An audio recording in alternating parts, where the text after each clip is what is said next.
এজন্যই আমার ভাইরা আমাদের মাঝে আর কোনো দলাদলি নেই। আমরা এখন আমার ভাইরা আমরা এখন কি করব?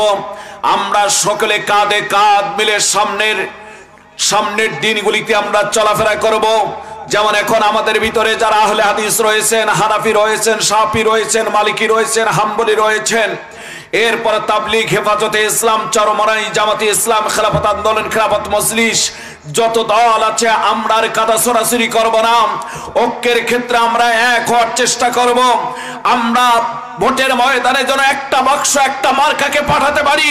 যদি একটা মার্কা একটা বাক্স পাঠায় দিয়ে ইসলামী দলগুলি একত্রিত হওয়া যায়, বিজয় মুসলমানদের আলেম ওলামাদের আসবে ইনশাআল্লাহ। জোরে বলেন কথা ঠিক কিনা? আমার ভাইরা, আমার বন্ধুগণ, আমি আপনাদেরকে শুধু এতটুকু টাচ দিয়ে একটা মেসেজ দিয়ে যেতে চাই। কারণ 53 বছরের ভিতরে মানুষ দেখেছে এদেশে শান্তি নামের হরিণ কোথাও কেউ খুঁজে পায়নি। সুতরাং শান্তি যদি পেতে হয় ফিরে আসতে হবে আল কোরআনের দিকে। কথা বলেন ঠিক কিনা? যেমন মাঝে মাঝে আমি এখনো বলে থাকি, সৌর শাসক, আপনারা বলেন 16 বছরের সৌর শাসন হয়েছে, সৌর শাসক চলে গেছে, জালেম গিয়েছে, জুলুম বাংলার জমিন থেকে 1 ইঞ্চিও শেষ হয়ে যায় নাই। জুলুম এখনো চলে না? কথা বলেন চলে কিনা? এখনো প্রত্যেক দিন পেপার পত্রিকায়, টিভির পর্দায় দেখা যায় খুন, ধর্ষণ, রাহাজানি, ছিনতাই বা বিচার হচ্ছে। আমি এই কথাটা এইভাবেই গোটা বাংলার জমিনে বলছি, এক ডক্টর ইউনূস কেন, হাজারো ডক্টর ইউনূস যদি এখানে উপদেষ্টা হিসেবে, প্রধান উপদেষ্টা, সহকারী উপদেষ্টা যদি এরকম তৈরি করা হয়, আর কোরআন ছাড়া যদি রাষ্ট্র পরিচালনা হয়, আল্লাহর কসম, খোদার কসম, খুন, ধর্ষণ, রাহাজানি, ছিনতাই বা বিচার বন্ধ হওয়া সম্ভব নয়। এর জন্য সবকিছু বন্ধ করে আল্লাহর জমিনে যদি আল্লাহর আইন চালু করতে চান, কোরআনের বিকল্প নেই।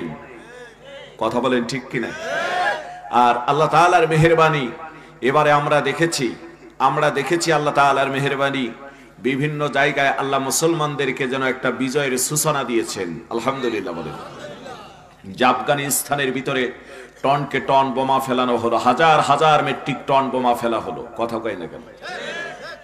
সেই জায়গা থেকে সাজোয়া যান, ট্যাঙ্ক, গাড়ি, ঘোড়া, বিমান, সব বিমান নিতে পারেনি, অনেক কিছুই ছেড়ে আমেরিকার সাদা কুত্তাগুলি পালিয়ে গিয়েছে। পালানোর সময় প্লেনের পাকায়ও ঝুলিয়ে ঝুলিয়ে পালার চেষ্টা করেছে। ইতিহাসে এসেছে একজন পালানোর জন্য প্লেনের পাকায় ঝুলিয়েছিল। আমার ভাইরা, মুসলমানদেরকে আল্লাহ বিজয় দান করে দিলেন। আফগানের জমিনটা এখন ইমারতে ইসলামিয়া গোটা পৃথিবীর জমিনে ইসলামের জন্য একটা মডেল হয়েছে। কথা বলেন ঠিক কিনা? যেখানে আফিম চাষ হইতো, মদ, আফিম দ্বারা এক শ্রেণীর নেশাদ্রব্য তৈরি করা হতো, সে আফিম কেটে দিয়ে আফগানিস্তানে এখন চাষ হচ্ছে ডালিমের চাষ।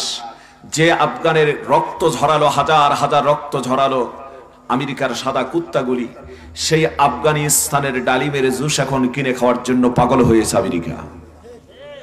এত সুন্দর জিনিস তার উপহার দেওয়া শুরু করেছে। সিরিয়ায় যুদ্ধ চলতে ছিল একাধারে 14 বছর থেকে। জোরে বলেন কত বছর থেকে? 14 বছর থেকে সিরিয়ায় যুদ্ধ চলতেছিল দামেস্কের ভিতরে। আমার ভাইরা, এদের শাসন করেছিল, সিরিয়ায় যে শাসন করেছিল, বাবা শাসন করেছে, বাবার পর সন্তান শাসন করতেছে। সন্তান আর বাবা মিলে যখন কোরআনের বিরুদ্ধে, ইসলামের বিরুদ্ধাচরণ করা শুরু করেছে, মুজাহিদরা যুদ্ধ শুরু করে দিলেন। 14 বছর থেকে টানা যুদ্ধ চলছে। এই 14 বছরের ভিতরে সিরিয়ার শিশুরা, যুদ্ধ বিগ্রহ দেশের শিশুরা নিজের ক্ষুধার তাড়নায় জমিনের ঘাস টান দিয়ে ছিঁড়ে ছাগলের মতো, গরু ছাগলের মতো চিবিয়ে চিবিয়ে খেয়েছে। একটা শিশু ঘাস চেপে খেয়েছিল আর বলেছিল আমি আল্লাহর কাছে সবকিছু গিয়ে বলে দেব। ওই শিশুটা আল্লাহর কি কথা, আল্লাহর কি কাম। কয়েকদিন পর শিশুটা শাহাদাত বরণ করলো বোমার আঘাতে। ছিন্ন ভিন্ন দেহ, এখনো প্রাণ রয়েছে দেহের ভিতরে। তিনি বললেন আমি আমার আল্লাহর কাছে সবকিছু গিয়ে বলে দেবো। এই কথা আরো বলেছি, আজকেও বলেছি, আমি আমার আল্লাহর কাছে সব বলে দেবো আমাদের সঙ্গে কেমন আচরণ করা হচ্ছে। এই শিশুটার ইন্তেকালের 6 মাস যায়নি। আমার ভাইরা, আমার বন্ধুগণ, নাস্তিক, মোরতাদ, বেঈমানগুলি পালিয়ে যেতে বাধ্য হয়েছে। সিরিয়ায় মুজাহিদদেরকে আল্লাহ তাআলা বিজয় দান করে দিয়েছেন। জোরে বলুন আল্লাহু আকবার। বাংলার জমিনে যারা বলেছিলেন আমাদের মিশন হলো 41 সাল, কথা কয় না কে? রান্না করা খাবার খেয়ে যেতে পারলো না, কথা কয় না কে? যে কাদের কাকা বললো পালাবো না, প্রয়োজনে ফখরুল সাহেবের ঠাকুর গায়ের বাসায় গিয়ে উঠবো, সে কাদের কাকার খবরই নেই। আসেনি যে দরবেশ প্রত্যেক দিন নতুন নতুন পোশাক 2 বেলা পরতো, এক পোশাক একবার গায়ে দিলে খুলে ওই পোশাকটা পরতো না, আরেকটা পোশাক পরতো। দরবেশ বাবা দাড়ি পাখা কাইটা একেবারে কাঁচামালের ব্যবসায়ী সেজে গেল। কথা বলেন না কেন? কিন্তু উপায় ছিল, আল্লাহ ছাড় দেন ছেড়ে দেন না। কথা বলেন না কেন? এজন্য মাঝে মাঝে আমি বলে থাকি, গভীর মনোযোগ দিয়ে দেন। আল্লাহ সুবহানাহু ওয়া তাআলা কোরআনে কারীমের ভিতরে জানাই দিয়েছেন, ওয়া মা লাকুম লা তুকাতিলুনা ফি সাবিলিল্লাহি ওয়াল মুস্তাদআফিনা মিনার রিজালি ওয়ান নিসাই ওয়াল বিলদানিল্লাযীনা ইয়াকুলুনা রাব্বানা আখরিজনা মিন হাযিহিল ক্বরিয়াতি যালিমু আহলুহা ওয়াজআল লানা মিন লাদুনকা ওয়ালিয়ান ওয়াজআল লানা মিন লাদুনকা নাসীরা। আল্লাহ বলেছেন, তোমাদের কি হলো যে তোমরা সেই সব নারী পুরুষ আর শিশুদের খাতিরে আল্লাহ রাস্তায় জিহাদে বেরিয়ে পড়ছো না, অথচ যারা নির্যাতিত নিষ্পেষিত পদদলিত হওয়ার পর সেই সব নারী পুরুষ আর শিশুরা বলেছিলেন, হে আমাদের প্রভু, তুমি আমাদেরকে এই জনপদ থেকে বের করে নাও, যে জনপদের অধিবাসীরাও অত্যাচারী জালেম, সেই জনপদ থেকে আমাদেরকে বের করে নাও, আর তুমি আমাদের জন্য একজন সাহায্যকারী, একজন বন্ধু পাঠিয়ে দাও। আর আমার ভাইরা এভাবে যখন আর্তনাদ করতেছিলেন, বন্ধুগণ আমার, তখন আমাদের জমিনের মধ্যে আমাদের এই কৃতি সন্তান নব্য শহীদ আবু সাইদকে আল্লাহ সাহায্যকারী হিসেবে বেগম রোকেয়া বিশ্ববিদ্যালয়ের সামনে পাঠিয়ে দিয়েছেন, বুক পেটাই দিয়ে জালিমকে পতনের আন্দোলনকে ত্বরান্বিত করেছে। জোরে বলেন কথা ঠিক কিনা? আমার ভাইরা, আমার বন্ধুগণ, এখন আমি বলতে চাই, যদি ইসলামের জন্য এরকম রক্তের প্রয়োজন হয়, 1 সাগর রক্ত দিতে আমরা প্রস্তুত রয়েছি। আল্লাহর দেয়া কোরআনকে আমরা অবমাননা হয় এবং আল্লাহর দেয়া কোরআন যাতে আল্লাহর জমিনে প্রতিষ্ঠিত হয়, এই লক্ষ্যে রক্ত দেওয়ার প্রয়োজন হলে কারা কারা দিতে পারবেন? আল্লাহু আকবার বলে আমার আল্লাহকে হাত উঠে দেখা।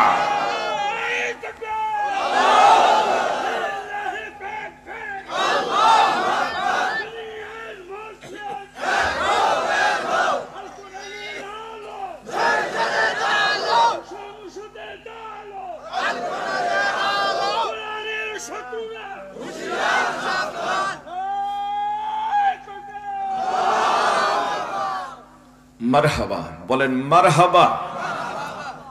16 বছরের যুবকের চেয়ে তাকবীরের ধ্বনি বেশি হয়েছে। সুবহানাল্লাহ বলেন। এটার নাম ঈমান। এটার নাম কি? ঈমান। সম্মানিত ভাইরা, আজকের যুবক তরুণদের ঈমান কোথায়? দেখেন, একজন ঈমানদার মর্দে মুজাহিদ কি পরিমাণ একটা তাকবীর দিয়ে ফেললেন। সত্যিকার অর্থে আমি অসুস্থতা থাকার পরও ওনার তাকবীর শুনে আমার যেন স্পৃহা আরো বেড়ে গিয়েছিল। আলহামদুলিল্লাহ বলেন। মুজাহিদরা যদি কখনো জিহাদের ডাক শুনে যায়, তাদের আনন্দ আরো বেড়ে যায়। সুবহানাল্লাহ বলেন। কেন? সামনে হয়তো শহীদ, নয়তো গাজী। কি সুন্দর দুটা চমৎকার পথ, হয়তো শহীদ নয়তো গাজী, ঠিক কিনা বলেন? দুটার ভিতরেই অসংখ্য পুরস্কার রয়েছে। এজন্য আমি আমার আলোচনার বাড়াচ্ছি না, আলোচনা শুরু করব ইনশাআল্লাহ। বলেন ইনশাআল্লাহ। কারা কারা চলে যাবেন একটু হাতটা উঠান দেখি। মাশাআল্লাহ, একজন হাত উঠান নাই। হ্যাঁ, আল্লাহ পাক যেন আমাদেরকে অল্প সময় কিছু কথা, গুরুত্বপূর্ণ কথা শোনার এবং বোঝার তৌফিক ইনায়েত করে দেন। বলুন আমিন। আমি একটা সূরা আপনাদের মাঝে তেলাওয়াত করেছি। সূরাতুর নাম হচ্ছে সূরাতুল লাহাব। নাম কি ভাই? আরো জোরে বলেন। হ্যাঁ, আমি দাওয়াত দিয়ে দিয়েছি, আরো দেব না। সূরাতুল লাহাব নাম কি? সূরাতুল লাহাব। এই সূরাটা হচ্ছে কোরআনে কারীমের 111 নম্বর সূরা। জোরে বলেন, কত নম্বর সূরা? 111 নম্বর সূরা। এই সূরার থেকে আলোচনা করতে গেলে দীর্ঘ পথের সময়ের দরকার, কিন্তু আমি মাত্র 2টা আয়াতের আলোচনা করব আজকে ইনশাআল্লাহ। জোরে বলেন কয়টা? প্রথম যে 2টা আয়াত তেলাওয়াত করেছি, এই 2টা আয়াতের আলোচনা করতেই আমার সময় চলে যাবে, কারণ হচ্ছে 11টায় উঠালেন, এই জন্যই দীর্ঘ রাত করা যাবে না। এই 2টা আয়াতের আলোচনা করব। এতটুকু আলোচনা যেন আল্লাহ পাক আমাদেরকে সবাইকে বোঝার তৌফিক দান করেন। বলুন আমিন। তবে আমার কাছে একটা জিনিস ভালো লেগেছে, সেটা হলো তাকবীর যখন দেয়া হয়েছিল, তাকবীরের ক্ষেত্রে অনেকেই ভালো দিকটা বুঝে বলেছেন আল কোরআনের আলো সংসদে জালো, কিন্তু অনেকে বুঝতে ভুল করে বলছেন আল কোরআনের আলো ঘরে ঘরে জালো। আরে ভাই, 53 বছর ঘরে ঘরে জ্বালাতে গিয়ে কি পেয়েছি আমরা জানেন? ঘরে জ্বালাতে গিয়ে আমাদের দেশে আলেমরা মাসের পর মাস হাত ঝুলিয়ে রিমান্ডে বন্দী ছিল। ঘরে জ্বালাতে গিয়ে আমরা কি পেয়েছি জানেন? আমাদের আলেমদেরকে ইলেকট্রিক শর্ট চেয়ারে তুলে বারবার শর্ট দেওয়া হয়েছে, শর্ট খাওয়ানো হয়েছে। ঘরে জ্বালাতে গিয়ে কি হয়েছে জানেন? রফিকুল ইসলাম মাদানির মতো ছোট্ট একটা আলেম, যাকে আমরা মনে করব যে ছোট মানুষ, এক হাত দিয়ে গলা ধরে তোলা করলে তোলা যায়, ছোট একটা মানুষ, কিন্তু ইমানি ঝালস বড় কঠিন। কথা বলেন ঠিক কিনা? এরকম একটা মানুষকে ডিবি কার্যালয় থেকে রাত্রিবেলায় বের করে নিয়ে এসে পোশাক খুলে উলঙ্গ করে প্যান্ট শার্ট পরে দিয়ে হাতে সিগারেট দিয়ে পাশে নারী বসায় দিয়ে ছবি তোলানো হয়েছিল। ঘরে কোরআনের আলো জ্বালাতে গিয়ে কি হয়েছে জানেন? ঘরে ঘরে শুধু কোরআনের আলো জ্বালাতে গিয়ে এটাই হয়েছে যে আমার ভাইরা, আমার বন্ধুগণ, এই জালেম সৌর শাসক যে বিদায় হয়ে গেল, তারই আমলে শাইখুল হাদিস আসিসুল হক রহমতুল্লাহ আলাইহি জেল খেটেছে, উজুর পানি পর্যন্ত পায় নাই। ঘরে জ্বালাতে গিয়ে কি হয়েছে জানেন? জুনায়েদ বাবু রগির রহমতুল্লাহ আলাইহি হাটাজারি হযরত জেল খেটেছে এই জালিমের হাতে। কথা বলেন ঠিক কিনা? ঘরে কোরআনের আলো জ্বালাতে গিয়ে কি হয়েছে জানেন? ঘরে কোরআনের আলো শুধু জ্বালাতে গিয়ে হয়েছে এদেশের শাইখুল হাদিস ইবনে শাইখুল হাদিস মামুনুল হককে মিথ্যা অপবাদ তোহমাত দিয়ে জেলে বন্দী করে সিংহটাকে নষ্ট শেষ করে দেওয়ার চেষ্টা করা হয়েছিল, কিন্তু পারা যায়নি। ঘরে জ্বালাতে গিয়ে কি হয়েছে জানেন? কামারুজ্জামান ভাই সহ, মতিউর রহমান নিজামী সহ, গোলাম আজম সহ অসংখ্য বর্ষিয়ান নেতাদেরকে হারাতে হয়েছে। সর্বপরিশেষে আমাদের কোরআনের পাখিকে আমার ভাইরা চিকিৎসার নামে প্রহসন চালিয়ে জেলখানা, মানে প্রহসন চালিয়ে জেলখানা থেকে বের করে নিয়ে হাসপাতালে যে মানুষটা হাসি মুখে প্রিজন ভ্যান থেকে নেমে জাতির উদ্দেশ্যে সালাম দিয়ে ঢুকলো, এরপরে তিনি খাটের উপর বসে আছেন হাসি মুখে, আর চতুর্দিকে ফেলফেল করে তাকিয়ে দেখতেছিলেন, সে মানুষটাকেও হারাতে হয়েছে। নিঃসন্দেহে কোনোভাবে তাকে হত্যা করা হয়েছে। টুডে টু অ্যান্ড মোর, আজ হোক কাল হোক, এর কুলু বেরিয়ে পড়বেই ইনশাআল্লাহ। জোরে বলেন কথা ঠিক কিনা? এজন্যই শুধু ঘরে না, আল কোরআনের আলো সংসদে জ্বালাতে হবে। সংসদে জ্বালাতে বললে ঘরে এমনি চলবে। কারা কারা সংসদে জ্বালাতে প্রস্তুত? আল্লাহু আকবার বলে আমার আল্লাহকে আবার হাত উঠে দেখা। একটা কথা পরিষ্কার করে বলে দিয়ে যাই, বহু বৎসর আমরা দেখেছি নিজেদের ভোট আমরা দিতে পারি নাই, মরা মানুষ উঠে ভোট দিয়ে গিয়েছে।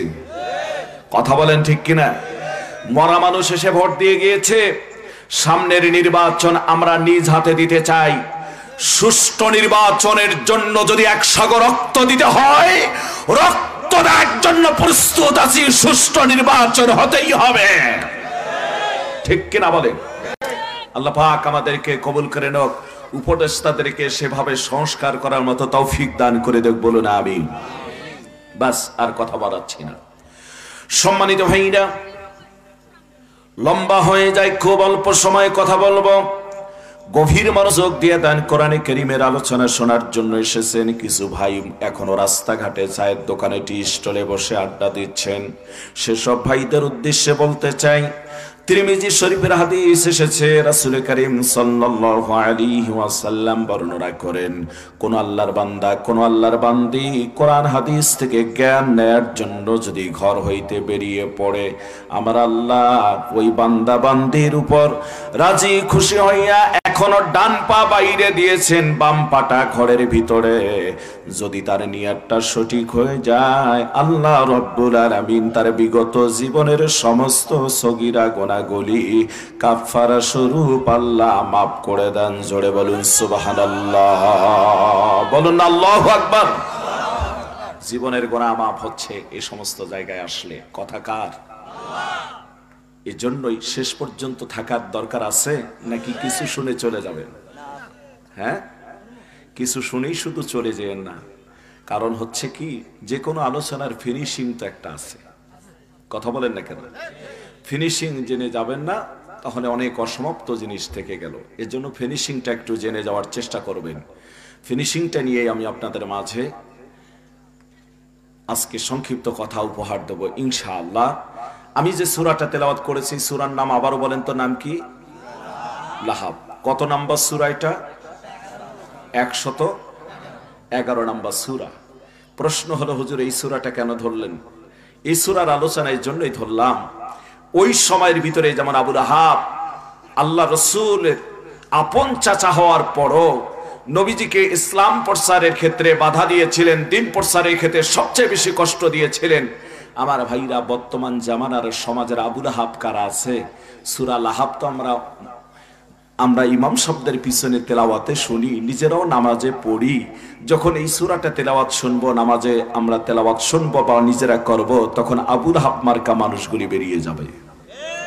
কথা বলেন ঠিক কিনা? এজন্য এই সূরা লাহাব তেলাওয়াত করেছি। এর সঙ্গে আমি কিছু আপনাদের মাঝে গুরুত্বপূর্ণ তথ্য কিছু পেশ করব ইনশাআল্লাহ। একটি কথা বলে দিয়ে যাই, এই যে সামনে আমাদের মাঝে রমজান আসতে যাচ্ছে, রাসূল কারীম সাল্লাল্লাহু আলাইহি সাল্লাম শাবান মাস আসলেই, রজব আসলেই দোয়া করা শুরু করতেন, আল্লাহুম্মা বারিক লানা ফি রজব ওয়া শাবান ওয়া বাল্লিগনা রমাদান। তো রজব শেষ হয়েছে, শাবানের মধ্যবর্তী শেষ হয়েছে, আর অল্প কয়েকদিন পরে আমাদের মাঝে রমজান আসতেছে। রমজানের শেষ দশকে বেজো রাত্রিগুলির ভিতরে একটা রাত রয়েছে, যে রাতের নাম হচ্ছে লাইলাতুল কদর। কথা বলেন ঠিক কিনা? যে রাত্রে আল্লাহ পাক কোরআনে কারীম নাযিল করেছেন, মহাগ্রন্থ আল কোরআন, যেটা নিয়ে আমরা আলোচনা করতেছি। তো আমি যেটা বুঝাতে চাচ্ছি, এইরকম একটা সম্মানিত মহামান্বিত রাত্রের মধ্যেও আল্লাহ পাক দুই শ্রেণীর মানুষকে মাফ করবেন না। এক শ্রেণীর মানুষ হলো যারা মুশরিক, শিরিক করে। কি করে ভাই? এত বরকতময় মাস, এত বরকতময় রাত, কদরের রাত, যে রাত্রে কোরআন নাযিল হয়েছে, যে রাত্রে ফেরেশতারা এসে বান্দাদের জীবনের গুনাহ মাফের জন্য আল্লাহর কাছে দরখাস্ত করেন, দোয়া করেন, রহমত কামনা করেন, যে রাত্রে আল্লাহ নিজেই প্রথম আসমানে এসে বান্দাদেরকে ডাকেন, সেই রাত্রেও দুই শ্রেণীর মানুষের জীবনের গুনাহ মাফ হবে না। এক শ্রেণীর মানুষ হচ্ছে যারা শিরিক করে, মুশরিক। এটা কি? মুশরিক। আর এক শ্রেণীর মানুষ হলো যারা হিংসাটি, যারা কি? হিংসুটুক। এই হিংসুট মানুষের দোয়া আল্লাহ কবুল করবেন, তাদের জীবনের গুনাহ মাফ করবেন। মনে রাখেন, স্বার্থ ছাড়াই পৃথিবীতে কিচ্ছু নাই। যে বিএনপির সঙ্গে জামায়াতে ইসলামের আমরা ভাইরা দীর্ঘদিন পর্যন্ত কাঁধে কাঁধ মিলে রাস্তাঘাটে অসহযোগ আন্দোলন করে আসলাম, সেই বিএনপির লোকেরা আজকে আমাদের উপর বিভিন্ন মিথ্যা অপবাদের কথাবার্তা বলতেছে এবং বলতেছে জামায়াতে ইসলামের এই কথা, কোরআনের কথা, কোরআন নামে ভাওতা, নানাদিক কথাবার্তা তারা বলতেছে। কেন? আঘাত, স্বার্থে আঘাত আনছে। এখন কি তোমাদের সঙ্গে নেই? কি করা হয়নি তোমাদের জন্য? কথা কয় না কেন? এ ভাই, আল্লাহর জমিনে আল্লাহর কথা বলতে ভয় পান? আল্লাহর জমিনে আল্লাহর কথা বলতে ভয় পাই না, কারণ এরা হিংসুক, যার কারণে এখন আমাদের ভালো দেখে ওদের সহ্য হচ্ছে না। যেখানে যাই সেখানে যখন দেখা যাচ্ছে এই পরিমাণ লোকের ভিড়, মানুষ এখন এত নির্যাতন নিপীড়ন করা হলো, লোক কমছে না বাড়ছে? আলহামদুলিল্লাহ বলে। এই তো হিংসায় ওদের বাঁচতেছে না। এই জন্য মাঝে মাঝে বলি, কোন একজন লোক জিন দাবি করছে, তো জিনকে বলছে যে তুমি আমার কিছু গুপ্ত ধন, টাকা পয়সা জমা জমি দাও, অন্তত 2-4-5 তলা বাড়ি যেন হয়, আর আমার জন্য কিছু ব্যাংক ব্যালেন্স হয়। তো এখন জিন বলতেছে দিতে পারি, শর্ত হলো একটা, তোমার যা হবে তোমার প্রতিবেশী তার চেয়ে ডবল হবে। এটা কেমন কথা? আমি হাজির করলাম, আমি তোমাকে দাবি করলাম, আমার চেয়ে প্রতিবেশীর বেশি হবে। প্রতিবেশীর কম হওয়ার কথা, আমার বেশি হওয়ার কথা। কয় না, এটা আমাদের নিয়ম, যে চায় তাকে আমরা কম দেই, যে চায় না তারই বেশি দেই। তোমার যা হবে প্রতিবেশী তার চেয়ে বেশি সম্পদ হবে, ডবল হবে। কিছুক্ষণ ভাবার পর চিন্তা করলো এটা না নিলেও তো লস। তো দেখেন শয়তানি চিন্তা এসে গেছে। কয় ঠিক আছে, আগামীকাল আমারে তোমরা 5 তলা বাড়ি করে দিও রাতারাতি। শেষ বেলা দেখা গেছে জিনেরা সবাই ধরে ধরে সকালে উঠে গেলে 5 তলা বাড়ি, আশেপাশে 10 তলা বাড়ি, আশেপাশের লোকদের কয় তলা বাড়ি। তারপরে দিন বলছে আমরা 10 বিঘা জমি দাও, তার 10 বিঘা জমি হয়ে গেছে, আশেপাশের 20 বিঘা জমি। তারপরে বলছে যে আমারে কিছু টাকা দিয়ে দাও, কয়েক কোটি। মানুষের আরো ডাবল হয়েছে। এবার চতুর্থ দিন জিন হাজির করার পরে বলতেছে তোমরা তো ওয়াদা দিছিলে আমার যা হবে তার প্রতিবেশী তার চেয়ে ডবল হবে। বলে হ্যাঁ তাই হবে। তো কয় আজকে তোমরা আমার একটা চোখ কানা করে দিয়ে যাও। কি করে দিয়ে যাও? আমার এক চোখ কানা করলে প্রতিবেশীর কয় চোখ কানা হবে?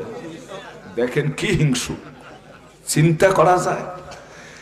এখন ওর এক চোখ কানা হয়েছে, প্রতিবেশীর দুইটা করে চোখ নাই।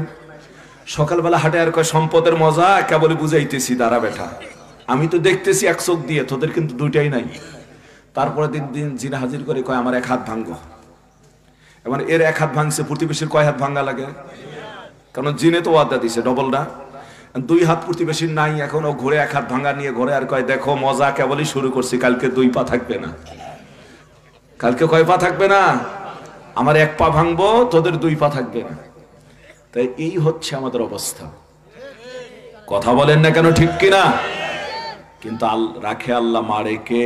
আর মারে আল্লাহ, রাখে কে?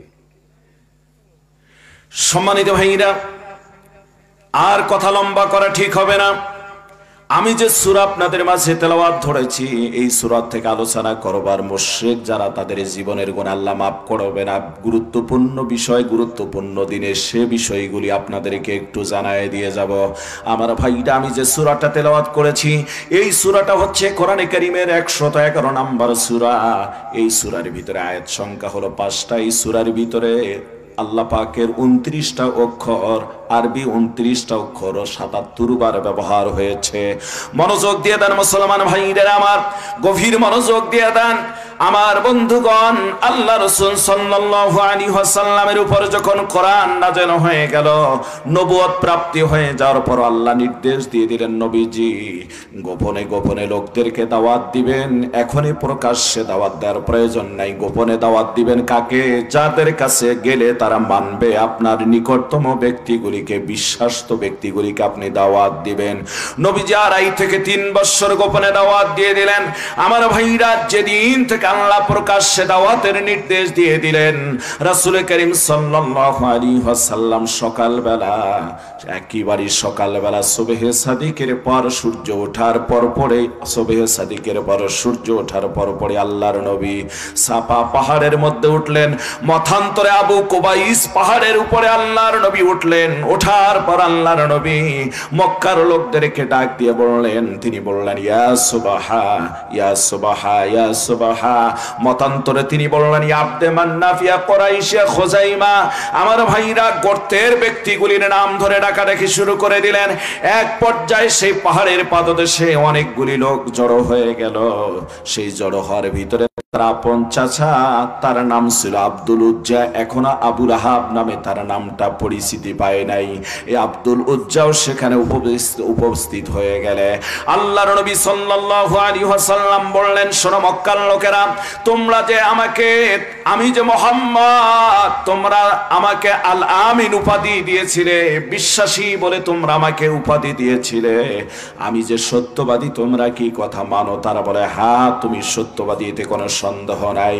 আমার ভাইরা, আল্লাহর নবী যখন এই কথা জানতে পারলেন যে তারা স্বীকৃতি দিচ্ছে তিনি সত্যবাদী, নবীজি বললেন তাহলে তোমরা শোনো, আমি যদি বলি পাহাড়ের পাদদেশে অপর প্রান্তে বিশাল এক সৈন্যবাহিনী, শত্রু বাহিনী অপেক্ষা করতেছে, উট ঘোড়া বিভিন্ন প্রকার অস্ত্র নিয়ে যে কোনো সময় তোমাদের উপর আক্রমণ করে তোমাদেরকে নাস্তানাবুদ করে দিবে, তোমরা কি কথা বিশ্বাস করো? তারা বলল হ্যাঁ, আমরা অকপটে বিশ্বাস করি, তুমি কোনোদিন মিথ্যা বলনি, মিথ্যা কোনোদিন বলতেই পারো না। আল্লাহর নবী সাল্লাল্লাহু আলাইহি ওয়াসাল্লাম তখন আরো সত্যায়ন পেয়ে গেল। এবার তিনি বলে ফেললেন, তাহলে শুনে নাও, তোমরা লাত, উজ্জাত, মানত, মা কালী, মহাদেব, প্রণ, বিষ্ণু, সরস্বতী প্রভৃতি 33 কোটি দেবদেবীর পূজা ছেড়ে দিয়ে এক আল্লাহর দিকে ফিরে আসার জন্য তোমাদেরকে আমি উদারত আহ্বান করে ডাক দিয়েছি। তোমরা আমার সঙ্গে পড়ো, কুলু লা ইলাহা ইল্লাল্লাহু তুফলিহুন। জোরে বলুন আল্লাহু আকবার। আল্লাহর নবী বললেন, শোনো তাহলে তোমরা বলো লা ইলাহা ইল্লাল্লাহ তুফলিহুন, এর ভিতরেই তোমাদের সফলতা রয়েছে। জোরে বলুন না সুবহানাল্লাহ। এতগুলি লোক, কেউ কিছু বলল না। আব্দুল উজ্জা সাথে সাথে পাহাড়ের নিচ থেকে একটা পাথর তুলে নিলেন। কি নিলেন ভাই? আরো জোরে কোন? পাথর তুলে নিলেন। পাথর তুলে নিয়ে আল্লাহর নবীর চেহারার দিকে লক্ষ্য করে পাথরটা সজোরে নিক্ষেপ করলেন। এদিকে নিক্ষেপ করলেন আর এদিকে বলা শুরু করে দিলেন, তাব্বাল্লাক তাব্বালাকা লিহাজালি জামাতানা, ধ্বংস হয়ে যাও তুমি, ধ্বংস হোক তোমার। এজন্যই বুঝি তুমি সকালবেলা আমাদেরকে সমবেত করেছ, সকাল সকাল অযথা তুমি আমাদেরকে সমবেত করেছ, ধ্বংস হয়ে যাও তুমি। আল্লাহ নবী পাথরটা গিয়ে আল্লাহর নবীর একেবারে কাছাকাছি গেলে পড়লেন, একেবারে কাছাকাছি অল্পতেই পাথরটা লাগলেন না, নবীজির চোখ থেকে অশ্রু দরদর করে পড়া শুরু করলেন। আহারে, এতগুলি মানুষ থাকার পরও কেউ কোনো প্রতিবাদ করলো না, আর আমার আপন চাচা হয়ে পাথর তুলে আমার দিকে নিক্ষেপ করে আমাকে ধ্বংসের জন্য বরদোয়া করলেন। এর চেয়ে দুঃখের আর কি বিষয় হতে পারে? আমার আল্লাহ সহ্য করতে পারলেন না। আল্লাহ রব্বুল আলামিন সাথে সাথে কমপ্লিট এই সূরাটা, সূরা লাহাব, আল্লাহর নবীর পার্লামেন্টে সাফা পাহাড়ের উপর নাযিল করে দিলেন। জোরে বলুন না সুবহানাল্লাহ। সুবহানাল্লাহ কোন? আল্লাহু আকবার। আমার ভাইরা, এই সূরাটা নাযিল হয়ে গেল। এই সূরার সারমর্ম হলো আল্লাহ রাব্বুল আলামিন বলেন, তাব্বাত ইয়াদা আবি লাহাবিন ওয়া তাব।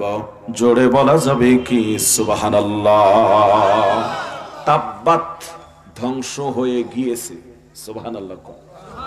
ধ্বংস হয়ে গিয়েছে। ইয়াদুন মানে হাত, ইয়াদা দিবসন দুই হাত।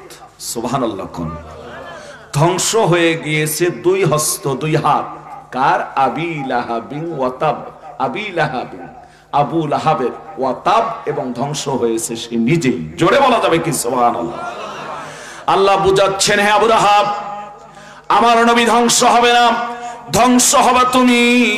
ধ্বংস হয়ে গিয়েছো তুমি এবং তোমার দুই হস্ত, এবং তুমি নিজেই ধ্বংস হয়ে গিয়েছো। আল্লাহর নবী সাল্লাল্লাহু আলাইহি ওয়াসাল্লাম উপস্থিত লোকদের মাঝে সূরা লাহাব কমপ্লিট সূরাটা তেলাওয়াত করে যখন শোনায় দিয়ে ফেললেন, আমার ভাইরা, আবু লাহাব এত ক্ষিপ্ত হয়ে গেল, মুহাম্মদ আমার ভাতিজা হয়ে এই মুহূর্তে তুমি আমার বিরুদ্ধে কবিতা আবৃত্তি করলে, আমার সন্তানদের বিরুদ্ধে কবিতা আবৃত্তি করলে, আমার স্ত্রীর বিরুদ্ধে কবিতা আবৃত্তি করলে, আমার মান সম্মান প্রতিপত্তির প্রতি তুমি কবিতা আবৃত্তি করলে। আমার ভাইরা গালিগালাজ পারল। উপস্থিত লোকদেরকে আবু লাহাব বলল, এই পাগলের কথা তোমরা শোনো না, এটা আমার ভাতিজা, আমি চিনি ভালো করে, এর নাম হচ্ছে মুহাম্মদ। এ তো পাগলের কথা তোমরা কেউ শোনো না। আমার ভাইরা, আমার বন্ধুগণ, যার নাম ছিল আব্দুল উজ্জা, আল্লাহ রাব্বুল আলামিন তার নামটা নাযিল করে দিলেন আবু লাহাব অনুযায়ী। লাহাব শব্দের অর্থ হচ্ছে ধ্বংসপ্রাপ্ত। আল্লাহ সুবহানাহু তাআলা আবু লাহাবের কঠিন পরিণতি করে দিলেন। জোরে বলা যাবে কি সুবহানাল্লাহ? মনোযোগ দিয়ে দেন আমার ভাইরা, গভীর মনোযোগ দিয়ে দেন, যে কথাটা আপনাদের মাঝে ক্লিয়ার করে বোঝাতে চাচ্ছি। আবু লাহাব বাড়িতে চলে গেলেন। যাওয়ার পরে নিজের স্ত্রীকে ডাক দিয়ে বললেন, বিবি শুনে নাও, বিবি শুনে নাও, আমার ভাতিজা মুহাম্মদ, আমাদের বংশের ভিতরে এমন এক কুলাঙ্গার জন্ম হয়েছে। সেভাবেই বললে, আমার এক কুলাঙ্গার, আমার ভাতিজা জন্ম হয়েছে, যে ভাতিজা সকালবেলায় ভাবে লোকদেরকে ডাক দিয়ে সমবেত করে বলতেছে, লা তুজ্জাত মানত মা কারি মহাদেব বরণ বিশ্ব সরস্বতী পরদেবী 33 কোটি দেব দেবীর পূজা করে তোমরা জীবনটাকে নষ্ট করেছো। আমাদের বাপ দাদার ধর্মের মধ্যে চুলকালি লাগাই আমাদের দেবতাদেরকে গালি দিয়েছে, আর সে তার নতুন ধর্মের দিকে দাওয়াত দিয়েছে, সে কবিতা আবৃত্তি করেছে আমার সকলের পরিবারের ধ্বংসের জন্য, এমনকি তোমার নামেও কবিতা আবৃত্তি করেছে। আমার ভাইরা, আবু লাহাবের স্ত্রীর নাম ছিল উম্মে জামিল। নামটা অনেক সুন্দর হওয়ার পর পরমা সুন্দরী একটা নারী ছিল, বংশ বুনিয়াদও ভালো ছিল, কিন্তু এই মহিলার এত খারাপ চরিত্র ছিল, এর চেয়ে খারাপ মহিলা বুঝি আর দুনিয়ার জমিনের ভিতরে কেউ হয় না। উম্মে জামিলও বড় ক্ষিপ্ত হয়ে গেল, বলল, স্বামী তুমি কি তাকে কিছু করো নাই? কয়, পাথর নিক্ষেপ করেছিলাম, অল্পতে পাথর লাগে নাই। উম্মে জামিল বাড়ির থেকে একটা পাথর নিয়ে মুহাম্মদ রাসূলুল্লাহ সাল্লাল্লাহু আলাইহি ওয়াসাল্লামকে খুঁজতেছেন, কোথায় গেলে তারে পাবে আর পাথর দিয়ে তার মাথাটা ফাটিয়ে দিয়ে আসবে। স্বামীকে বললেন, স্বামী তুমি তো তার মাথা ফাটাতে পারো নাই, আমি যাচ্ছি তার মাথা ফাটিয়ে দিয়ে তারপর বাড়িতে আসবো, তার আগ পর্যন্ত আমি বাড়িতে ফিরব না। দিনী ভাইদের আমার, উম্মে জামিল মার্কা মহিলা আমাদের সমাজের দেশের মধ্যে আছে না নাই? উম্মে জামিল মার্কা মহিলা চোখের মধ্যে অল্প সময়ের মধ্যে নিয়ে আসে পানি। আলেমদেরকে আমার ভাইরা দিনের পর দিন নির্যাতন নিপীড়ন করে নাটক সাজাতে পারে। উম্মে জামিল মার্কা মহিলারা মাটির নিচে আয়না ঘরে তৈরি করে মানুষকে নির্যাতন নিপীড়ন করতে পারে। জোরে কোন কথা ঠিক কিনা? এ ভাই কথা পাই খারাপ লাগতেছে? সামনে যাবেন ভালো লাগবে, যত সামনে যাবেন তত ভালো লাগবে। চলবে তো আমার ভাইরা, আমার বন্ধুগণ? এই উম্মে জামিল মার্কা মহিলাদের কথা দৃষ্টান্ত আপনাদের তুলে দিতে যাচ্ছি। উম্মে জামিল সেই জামানায় রাসূলকে সবচেয়ে বেশি কষ্ট দিয়েছে। এই মহিলা কৃপণা টাইপের ছিল লোক, এত বংশ বুনিয়াদ, এত অর্থ আভিজাত্য থাকার পরও ওই জঙ্গলে গিয়ে কাঠ লাকড়ি কুড়িয়ে নিয়ে আসতো রান্না করার জন্য। লাকড়ি যখন আনতো, লাকড়ির ভিতরে একেবারে ময়না গাছের কাঠা, খুব তীক্ষ্ণ বড় বড় কাঠা যুক্ত গাছের ডালগুলি লাকড়ির ভিতরে নিত, নিয়ে রাত্রিবেলায় মোহাম্মদ রাসূলুল্লাহ সাল্লাল্লাহু আলাইহি ওয়াসাল্লামের চলা রাস্তায় এই কাঠা বিছাইয়ে দিয়ে রাখতো, এমনকি ঘরের দরজায় পর্যন্ত কাঠা বিছাইয়ে দিয়ে রাখতো। উম্মে জামিল যেভাবে আমার নবীজিকে কষ্ট দিয়েছে, সেই রাইবে রাসূলদেরকে তারা কষ্ট দিয়েছে। এই জামানার উম্মে জামিল তারা। কথা কয় না কেন? ঠিক কি? এই জামানার উম্মে জামিল, এতে কোনো সন্দেহ আসেনি? কোথায় গেল ক্ষমতা?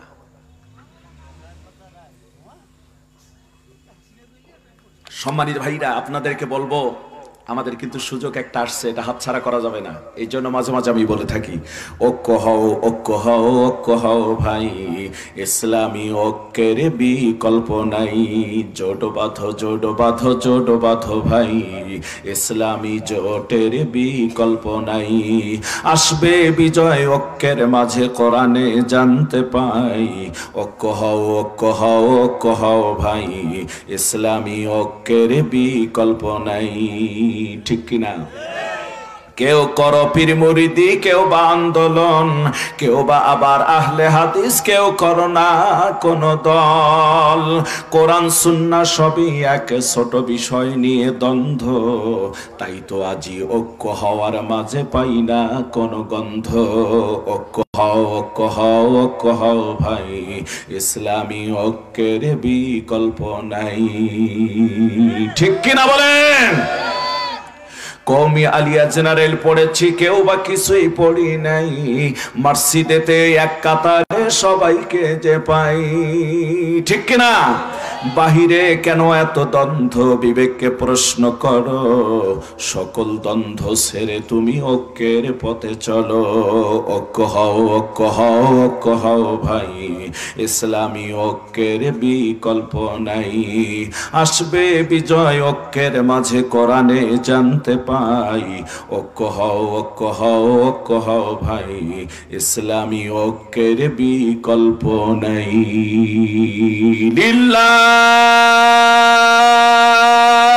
তাকবীর। হলো না আওয়াজ? আরো জোরে আওয়াজ হওয়ার দরকার ছিল। আমরা তো প্রতিদিন কথা বলি দুটা তিনটা জায়গায়। আমার ভাইরা ডিসেম্বর মাস গেছে 31-এ সম্ভবত, আর প্রোগ্রাম ছিল 39টা। তাহলে কয়টা করতে হয়েছে? কোন কোন প্রোগ্রাম 2টা করতে হয়েছে। ঠিক কিনা? তো অবিরত চিল্লায় আসতেছি আমাদের, তারপরও তো আমাদের আওয়াজ ইনশাআল্লাহ দেওয়ার চেষ্টা করি। আপনারা একটা আওয়াজ ইসলামের জন্য দিবেন ইনশাআল্লাহ। বলেন ইনশাআল্লাহ। তো যে কথাটা বলতেছিলাম, নবীজি কি বললেন সাপা পাহাড়ে উঠে, যে তোমরা লাত উজ্জাতে মানত মা কালী, মহাদেব, বরণ, বিষ্ণু, সরস্বতী প্রদীপী 33 কোটি দেবদেবীর পূজা করে জীবনটা নষ্ট করেছে, ওই পথ ছেড়ে কুল লা ইলাহা ইল্লাল্লাহ, আল্লাহর পথে ফিরে আসো। সুবহানাল্লাহ। বর্তমান জামানার কিছু মানুষ আছে এরকম, আমরা মুসলমানদের ভিতরে থেকে, হিন্দুরা যেমন নাম মানে বলার সময় মা ডাকে বেশি, মা দুর্গা, মা কালী, মা মনসা, মা মহাদেব, মা সরস্বতী, মা প্রদেবী, মা মনীষী, এভাবে বিভিন্ন মা নামে ডাকে। কথা কয় নাকি? আর মুসলমানদের ভিতরে কিছু অবুঝ মার্কা মুসলমান, ওরা ডাকে খাজা বাবা, কাজা বাবা, ল্যাংটা বাবা, তালা বাবা, সালা বাবা, বিদনি, বদনা বাবা, বিড়ি বাবা, এরপর গাদা বাবা। বাবার কোনো শেষ? কথা কয় নাকি? হিন্দুরা কইলে মা, আর এরা কয় কি? বাবা। জীবনটা যেন বরবাদ করছে। ঠিক কিনা বলে? এই ভাই কথা বলেন না কেন? এই জন্য মাঝে মাঝে দেখবেন এদের জিকির হয়, ও মুর্শিদ, মানে গলার মধ্যে ঠাডা পড়ছে, কত ধাক্কা।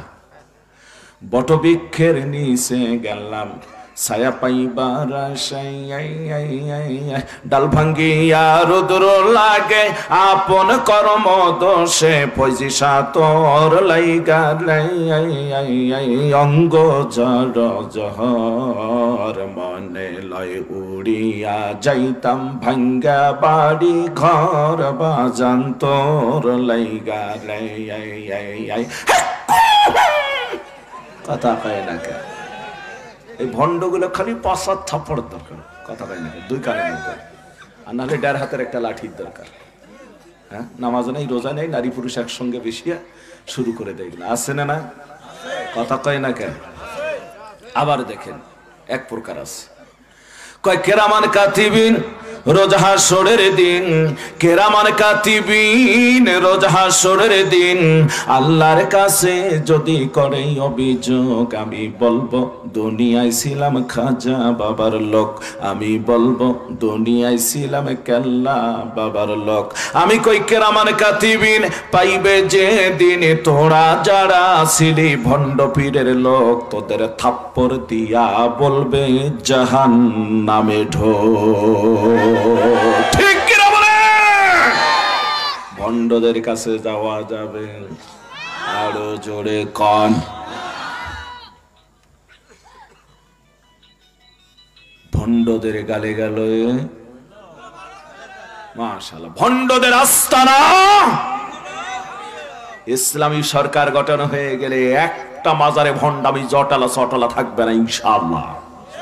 কথা কয় না কেন? মাজারগুলি বসায় গাঞ্জাটা আসর শুরু করে দাও, এই সুযোগ থাকবে না। দিনী ভাইদের আমার, আল্লাহর নবী যখন এত সুন্দর ডাক দিলেন, আর আবুল আহাব পাথর মেরে ব্যর্থ হয়ে বাড়িতে ফিরে এসে স্ত্রীকে ভাবে বলার পর উম্মে জামিল হাতের মধ্যে পাথর নিয়ে নবী মুহাম্মদ রাসূলুল্লাহ সাল্লাল্লাহু আলাইহি ওয়াসাল্লামকে খুঁজতেছেন। খুঁজতে খুঁজতে আমার ভাইরা এক পর্যায়ের মধ্যে গিয়ে আমার ভাইরা কাবা চত্বরের দিকে উম্মে জামিল রওনা করেছেন। মুহাম্মদকে কাবা গৃহের সামনে পাওয়ার সম্ভাবনা রয়েছে। আমার ভাইরা আবু বকর সহ আল্লাহর নবী কাবা চত্বরের ভিতরে বসে দ্বীনি সলা পরামর্শ করতেছিলেন। এমন সময়ের ভিতরে আল্লাহর নবী না দেখেন নাই এখনো, কিন্তু আবু বকর দেখেই ফেলেছেন। আবু বকর দেখার পর ডাক দিয়ে বললেন, ইয়া রাসূলুল্লাহ, হাবিবাল্লাহ নবীজি, আপনার চাচি হাতের মধ্যে একটা পাথর নিয়ে আসতেছে, মনে হচ্ছে আপনাকে পাথরটা মারবে। আল্লাহর নবী গো, আজকে আপনার চাচা আপনাকে পাথর মেরেছিল, আপন চাচা, আর আপনার আপন চাচি পাথর নিয়ে আসতেছে। আমার কেন যেন ভয় লাগতেছে, কেন যেন আমার কাছে সন্দেহ মনে হচ্ছে পাথর আপনাকে মারবে। আল্লাহর নবী ডাক দিয়ে বলেন, আবু বকর, টেনশন করো না, চিন্তা করো না, আমার চাচি ওই খান্নাস মার্কা মহিলাটা, দাজ্জাল মার্কা মহিলাটা আমার কাছে আসবে বটে, কিন্তু সে আমারে দেখতে পাবে না। আমার আর তার মাঝে আল্লাহ রব্বুল আলামিন একটা পর্দা ফেলায় দিয়ে আমাকে হেফাজত করবেন। জোরে বলুন সুবহানাল্লাহ, বলুন না আল্লাহু আকবার। ঠিক আবু বকরের কাছে চলে আসলেন উম্মে জামিল। আসার পর কয়, এ মুহাম্মদ, তোমার সাথী ও পাগল বন্ধুটা কই? সুবহানাল্লাহ কর। অথচ বসে আছে আবু বকর নবীজির সঙ্গে। সুবহানাল্লাহ কবেন না? কয়, তোমার সাথী ওই মোহাম্মদ পাগলটা কই? কয়, কেন? কয়, ওরে পাইলেই আজকে পাথর আনছি, একেবারে আমার স্বামী তো পাথর মারছিল, ফাটাতে পারে নাই, আমি একেবারে মাথায় পাথরটা মেরে মাথা ফাটাই দিয়ে তারপর যাব। আবু বকর ডাক দিয়ে বললেন, শোনো, তোমার আপন ভাতিজা, তোমরা আপন মানুষের সঙ্গে আমার আচরণ করো, কি করে এটা সম্ভব হয়? আমার ভাইরা আবু বকরকেও গালমন্দ করে নবী মুহাম্মদ রাসূলুল্লাহকে গালমন্দ করে চলে যাচ্ছেন সেই উম্মে জামিল বাড়ির দিকে। পেল না যখন বাড়ির দিকে ফিরে যায়, আবু বকর ডাক দিয়ে বলেন, নবীজি, আল্লাহ যে কোরআনে বলেছেন আল্লাহু ইয়াসিমুকা মিনান নাস, আল্লাহ আপনাকে সকল প্রকার মানুষের ক্ষতি থেকে নিরাপত্তা দান করে দিবেন। আজকে তা আমি নিজের চোখে দেখলাম, আপনি আমার সঙ্গে বসা, আপনার সঙ্গে আমি বসা, আমারে দেখলো অথচ উম্মে জামিল আপনারে দেখতে পারলো না। জোরে বলুন সুবহানাল্লাহ, সুবহানাল্লাহ বলেন। সম্মানিত ভাইরা, উম্মে জামিল বাড়িতে গেলেন, বাড়িতে গিয়ে গালমন্দ করলেন। আবুল আহাব তার নিজের দুজন সন্তানকে ডাক দিলেন। এই দুটা সন্তানের নাম ছিল উতবা উতাইবা। নাম কি ভাই? আর জোরে কন। আবুল আহাব নামে কোনো নাম এখন কেউ রাখে? উতবা উতাইবা নামে কেউ নাম রাখে? আবু জাহেল নামে কেউ নাম রাখে? কেন রাখে না? এরা অভিশপ্ত। জোরে বলেন কথা ঠিক।